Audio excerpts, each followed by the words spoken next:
I'm Jim Longworth, and welcome to another edition of Forsyth County Connections, coming to you from the Government Center here in downtown Winston-Salem. So glad you can join us. We have a lot going on in this half hour, a lot of great guests, important information coming your way to let you know about, including a discussion about those pesky property tax deadlines. That and a whole lot more coming your way. Where we want to start, though, was an income support service that's very important to a lot of folks, and we're going to do this with an expert in the field.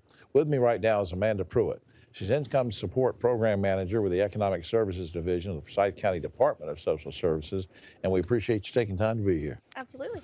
What is now you emailed me something, and I'm going to read this back to make sure I've got it. The Low Income Energy Assistance Program. What is that? It's also known as LEAP or LEAP, and it is a program that runs during the winter months annually, and it's just a one-time credit that is sent directly to heating source providers to help offset the rising cost of utilities during the coldest months. So now, all right, help me understand. So if I'm having trouble, I've been laid off or through the pandemic or whatever, and I'm kind of struggling, I need to have heat in my house. The credit or whatever is not going to come to me directly. It's going to go to whoever is the supplier of my heating source. Is that right? Correct. Mm-hmm. So let's take 2021. About how many county households received assistance under this program? We served over 5,300 households last winter. Wow. Mm-hmm. Is there a cap or a limit to the amount of assistance that households can receive? I mean, because heating is something that you said during the winter, you've got to have it. So, I mean, is there a cutoff point or what? Yes, so it's a one-time payment, and it ranges anywhere from $300, $400, or $500, and it's based on the household's income and the household size. So now, would I have to personally apply and say, come to you or come to the office, hey, Ms. Pruitt, I've got some trouble here. Can you get me some help? Do I fill out a form? I mean, how does that happen? Yes, there's an application process. You could come to the Department of Social Services to complete that, or you could apply online at epass.nc.gov, or you could call our call center at 703-3800 and speak to one of our call center agents about LEAP or LEAP. All right, I'm going to write this down again. 703-3800 yes. is the call. Now, we're taping this, just as a disclaimer, we are taping this on January 19th. Mm-hmm. Is the program still available? Is it too late to apply? I mean, I know we've had a winter storm already. Help me with that.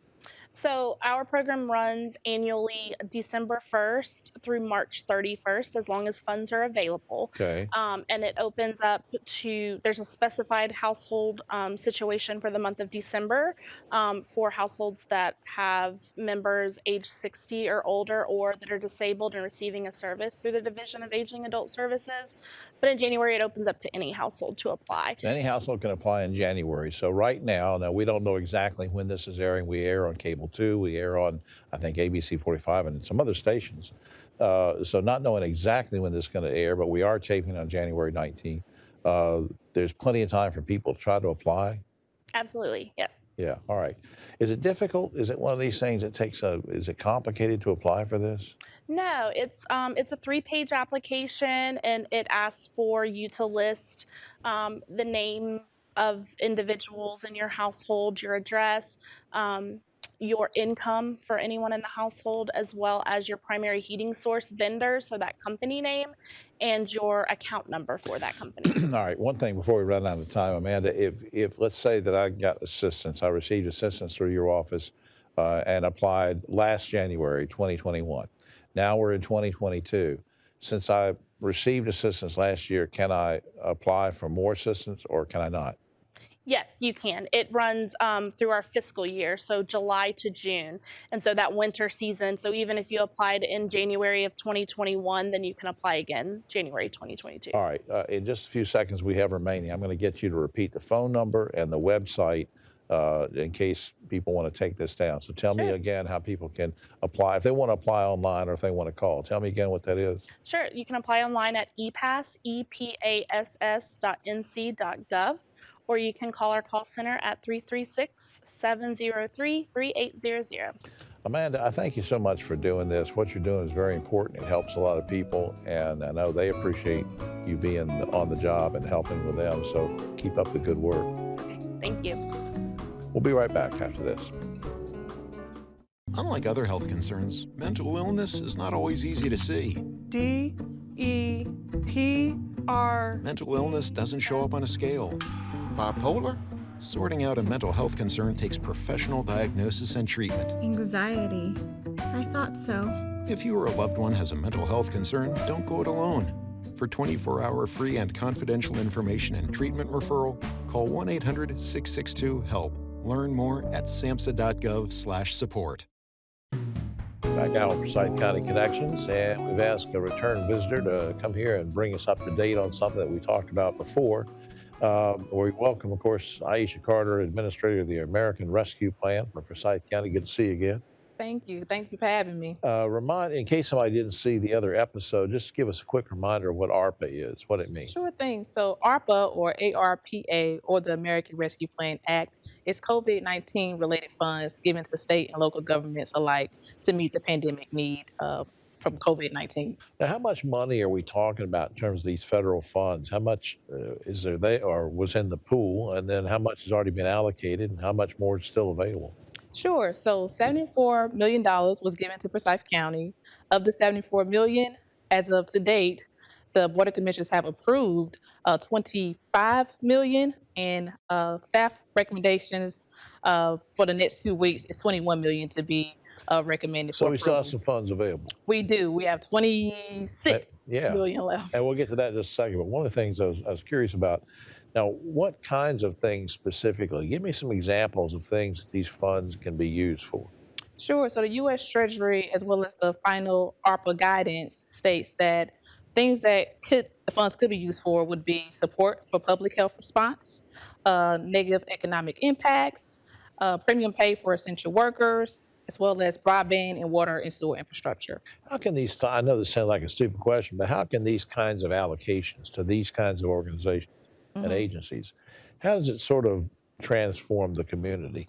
How will they transform the community? Yeah. So the board had an adopted goal that 80% of the funds used address or go towards the most marginalized communities. So we want to be transformative in helping the most marginalized communities, which would be disproportionately impacted communities and individuals living in qualified census tracts. All right. Now, since we mentioned you gave out the figures, what's been spent and what's left. Now, can folks still apply, and organizations still apply for some of those remaining funds? Yes. So the first round has ended, but there will be a second round of funding. The date just has not been announced yet, but you can get those updates on the Forsyth County website on the ARPA tab. And will that website information give you sort of an idea of whether you're going to qualify or not? I know we mentioned that you're going to set certain monies aside, but how do I know right off the bat that I'm even qualified, that I should even try for them? All of that information will be listed on the website. Yes, sir. Okay. And any priorities that you and the board have that you'd like to see done? I mean, I know you can't control who applies, but things that you'd like to see worked on and improved and see these monies go to?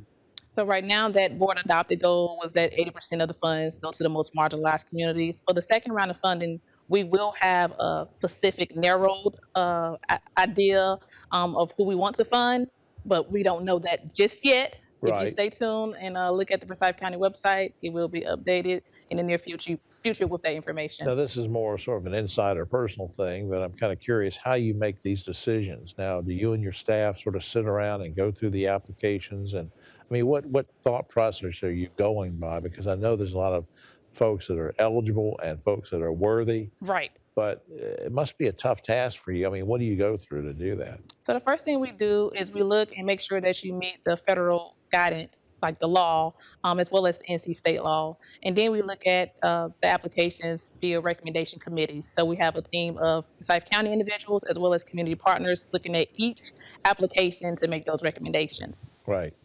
Well, that sounds great. Now, is there a particular website or phone number or anything people can go to learn more about whether they should even try to apply, or maybe they just want some general information? Sure. You can call me directly. My name is Iesha Carter. Again, I'm the ARPA administrator in the Community Economic Development Department. My phone number is 336-703-2686, or you can go on the website, forsythcounty.cc, and click on the ARPA tab. Or I might just put your home phone right up here Oh, on the screen, and people just start calling. No, I oh, won't don't do that. No, I won't. No, I won't do that. Aisha, thanks for returning to the program, and thanks for all you do and getting these funds together and making a difference in the community. I appreciate it. I appreciate you. Thank you for having me. All right. We'll be right back after this. Performing on stage takes mental and physical preparation. But one thing I never thought to prepare for was cervical cancer. 91% of cervical cancers are caused by the human papillomavirus, or HPV. The good news is there are vaccines that can protect you or your children from cancer. I survived my cancer, but you can stop cancer before it starts. Talk to your doctor and go to thinkaboutthelink.org to learn more. Back now on Forsyth County Connections, let's talk about parks and recreation, shall we? We do that with this young gentleman. Alex Bennett is program manager for Forsyth County's Parks and Recreation Department. Good to see you. Good to be here. Thanks for having me, sir. Yeah, and you and I were chatting before we started here about how we both sort of grew up loving community centers and parks and rec and all that. So it's in your blood, isn't it? Yeah, and somehow made a job out of it. So Well, it's good. It's good to do what you love doing, working with it. Look, I'm hearing about this proposed multi-use agricultural event center in the county. Where is that supposed to be located now?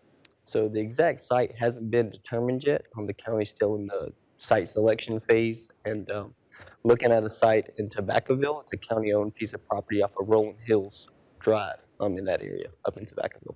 Now, how did the project come about? I mean, what was the deal? So the project was actually a part of the 2016 voter-approved bond package. Parks and Rec had some bond funds, and it was part of that package. It was voted for, and 71% of the voters voted for that package. Yeah, I remember it was, and people were excited about that. But now, what kind of things would the center, when it's open eventually, what will it be designed to accommodate? What types of things? Well, the center is going to be host of various type of events, agricultural based most likely. It can also have some educational opportunities and possibly some passive recreation elements at the site. Yeah, I saw in an email you sent me one day, you mentioned that term, passive recreation. Tell me what you mean. So passive recreation is, basic things you do outdoors, walking, hiking, biking, nature viewing, things of that nature. So elements would include various types of trails, viewing areas, maybe some seating and picnic areas. As opposed to team sports or going in a place and playing basketball or whatever. These, so I've learned a new term. Right. So you've taught the old guy a new term. What stage of development is the center in right now? So as mentioned before, we're currently in the site selection phase. So the county has reviewed various potential sites, and then we will do some research and see which sites can fit the needs of the facility and what it's looking to do. Is it too late for folks? Let's say they see this show and they say, "Gee, I have an idea where it should go," or whatever. I mean, can people? I know it sounds like a silly question, but or maybe it's not. Can people call you or go to a website and say, "Hey, I'd like to see the center put here. I'd like to see the center put there." Is it too late for community input? No, sir. And I think public input is a very big part of our process. It's we get public input during the research and review process and utilize that to develop reports for the county commissioners, and it helps us guide decision making on what to do with the project and the direction to go. Now, let me circle back to when you were talking about ag-related things, just so we're all on the same page. Let's say it gets built and it's a great facility. What type? I mean, how do I know, exactly it's going to accommodate? What kind of agricultural things?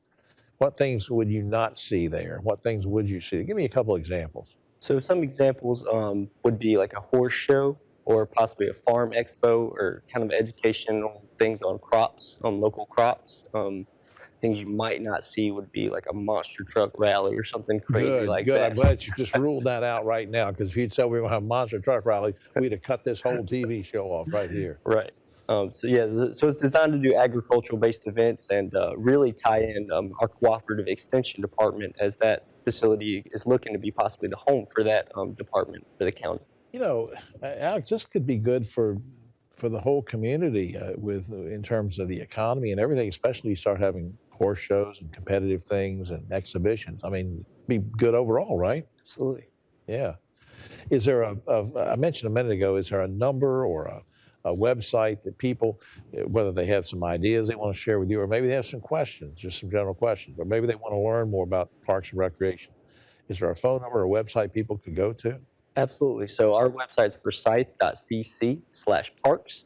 On that site, there will be a button for this specific project. And then our main number is 336-703-2500. And that's the main line for our department. Well, since you love what you're doing, do you plan to be in this job until you're like, what, 100? Till I'm 100, no, until I can't physically do it anymore. But I really enjoy it. But it keeps me from behind the desk. But as long as I can. Well, look, I want you to come back sometime and give me some updates on this Ag Center because it sounds pretty exciting. Absolutely. I look forward to that. Yeah, thanks, Alex. All right, thanks, sir. We'll be right back after this.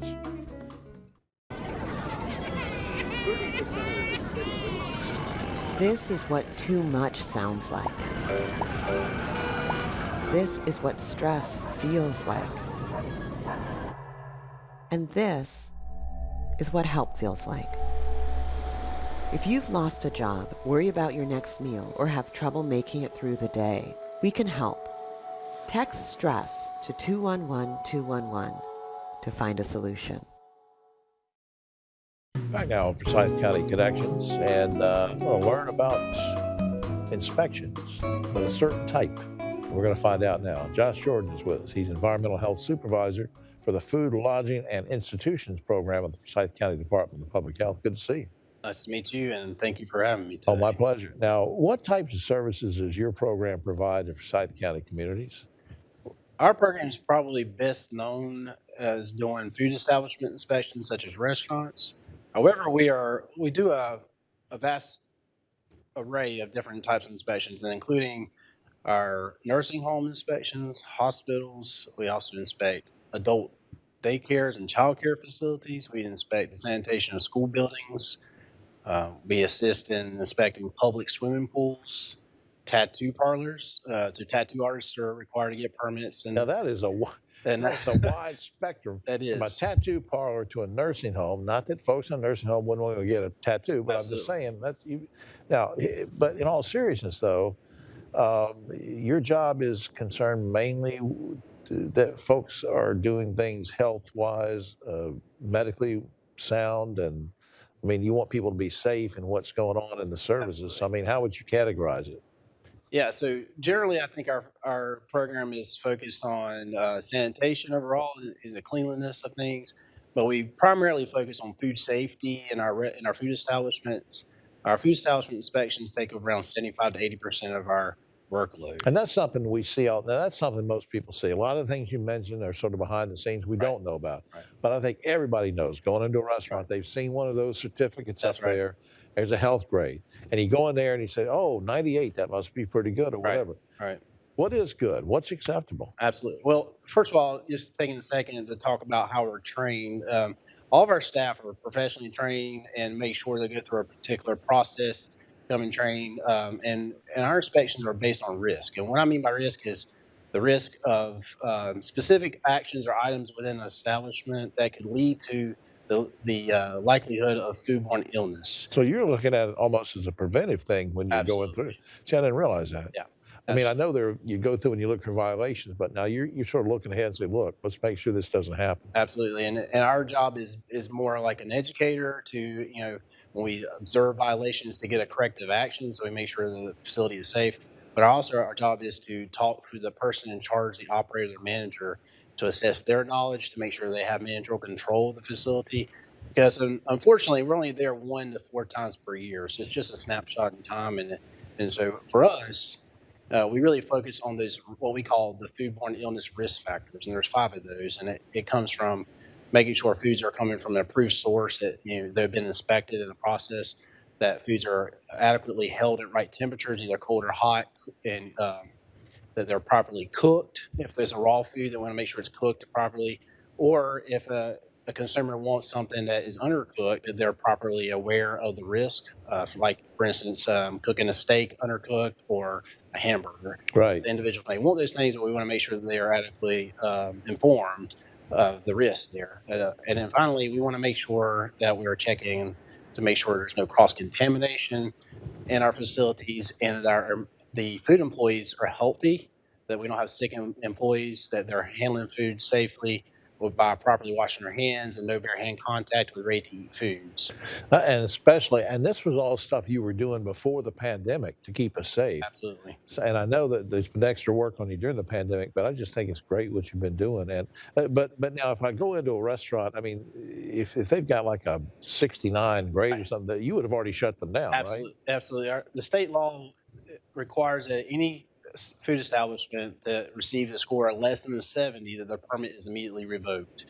Now, what that means is they cannot continue to operate, that they must reapply for a permit, and then there's a process to making sure they're back and ready to go. How many employees do you have? How many inspections are done each year? Just give me a quick idea. Yeah, sure. We have, if we were fully staffed and fully authorized, we'd have 15. Currently, we have 9 in the field. We have 3 field supervisors, a couple of people doing specific programs for us. We have around 2,300 establishments in Forsyth County. 700, I think about 800 of those are actual restaurants. Like I said earlier, we inspect them 1 to 4 times a year, so we're looking around 5,300 inspections per year. Good Lord. Required. Now, final thing before time runs out. Yes, if just as a consumer, Mm-hmm. if I walk into a restaurant or some other place that you do inspections on and I see something I think is not right, Yes, sir. I mean, is there a phone number I should call, or is there a website I should go to, or just in general, people want more information? Absolutely. So our website is www.forsyth.cc /public health /environmental health. Is everything you may need to know. Has our contact information there. If you have any concerns or a complaint of a situation, you can feel free to call us or directly call me at 336-703-3140. All right. Josh, I appreciate all you do. Yes, sir. I appreciate it. All right. We'll be right back after this. Every year, 4.5 million young adults between the ages of 18 and 24 visit the ER. It's every parent's nightmare. Umergency gives you all the tools you need to quickly and effectively manage your family's emergency. Umergency provides instant access to vital resources, customized to your student's campus and local community, digital consent form, and built-in urgent alert button. Umergency gives you peace of mind when you need it most. Download your Umergency app now. Son, love is like the ocean. You have to tread the waters. Dad, that's not the kind of help I needed. Jessica, will you go to prom with me? Yes. Thousands of teens in foster care can't wait to share their first with you. Back now for our final segment of this edition of Forsyth County Connection. So glad you stayed with us thus far. We want to talk about something over the next few minutes that doesn't get a lot of attention. But we're going to talk with Matthew Hamby. He's with me now. He's a dress coordinator for MapForsyth. Let me say that again. He's not a dress coordinator. He is an address coordinator. Welcome to the show. Yes, sir. Thank you for having me. What's involved in assigning addresses in Forsyth County? What does all that mean? Well, so back in 2015, the job of assigning addresses was moved from the City of Winston Planning Department to MapForsyth. Oh, okay. From the city to the county. Gloria Alford and myself are the two that assign addresses for all of Forsyth County, with the exception of anything in the city limits of Kernersville. Right. And we maintain, create, and distribute all the addresses that are in Forsyth County. Now, how do you assign a new address? There's several different ways. The majority of new addresses get assigned through a plan review process that the city sets up. If a developer comes in and they own a piece of property and they want to put 50 new homes on it, right, or 7 new apartment complexes, whatever, they go through this plan review process where our department gets to see that plan. We'll go through and we'll contact the developer and get street names if that's needed. And then we'll go through and assign all the addresses before the development even starts. Yeah, I don't mean to interrupt you, but now in that situation, that's interesting. Would the developer or the guy building or the lady who's building the apartment complexes, would they give you a suggestion of what they would like the main drive to be named on which those apartments sit, or do you just say, hey, you don't have any choice in this, it's going to be called Hamby Drive? No, we let the property owners decide the street names, but we review the street names against all the street names in Forsyth County to ensure that no street names are duplicated and that they fall within our current policy. Yeah, and you and I were talking off camera. If, for example, somebody wants to build 30 apartments on a new piece of land, and they say, all right, Mr. Hamby, I want to call this Jones Drive, you're going to say, no, wait a minute. We've got a Jones Court over here. We've got a Jones Circle.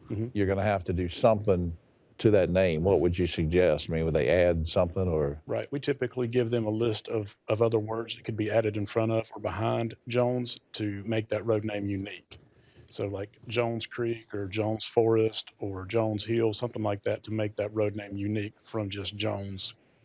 All right, let's go over a hypothetical here. Well, maybe not even hypothetical because it happens. What are some reasons for why someone's address would need to be changed? I don't mean they're moving from Yadkinville to Pittsburgh, right? But just in general, that you're going to initiate a change in address. Why would that? How would that come about? Okay, sometimes we get contacted by 911 and they tell us that they've had trouble finding an address.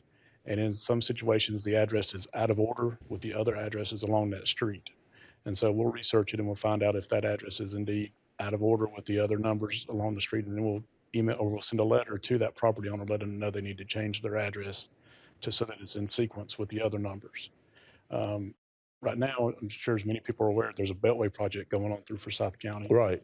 And if that Beltway has gone through and cut a road and disconnected and made two different segments of road, then we will see how many property owners are on the fewest or the smallest section of that road. And so if there's 12 on one and 40 on another, then we'll contact all 12 of those property owners and ask them for a new street name for the road that they're living on. All right, let me get this straight. If the Beltway cuts Jones Street in half, you're not going to have, kind of like there's a Westview Drive in Winston-Salem that's not connected. Are you going to allow it to be Jones Street on both sides of the Beltway, or are you saying they have to change this one or the other? Right. We're no longer allowing disconnected street segments to be created. And so, yeah, we would rename the segment that has the least impact, but we would allow those property owners to come up with the new street name. All right. Can folks get more information on this? Is fascinating stuff. Do you have a particular mapping website or what? Yeah, MapForsyth.org is our website, and there's a number of resources on there if people want to look up their address just to verify that they're in Forsyth County, which sometimes that might be surprising to some people that they don't know that they're actually in Forsyth County. Yeah. And I'm not sure where I am right now. And our contact information, of course, is on that website if they needed help. Matthew, you just do a great job, you in your office. I appreciate all the hard work and everything. And speaking of websites, you've noticed on this screen behind us, we've had up the whole time, connectwith.forsythcountync.gov. You can check that out too, and hope you will. Thanks for doing this. Yes, sir. Thank you for having me. Thank you all for being with us on this edition of Forsyth County Connections, and we will see you next time.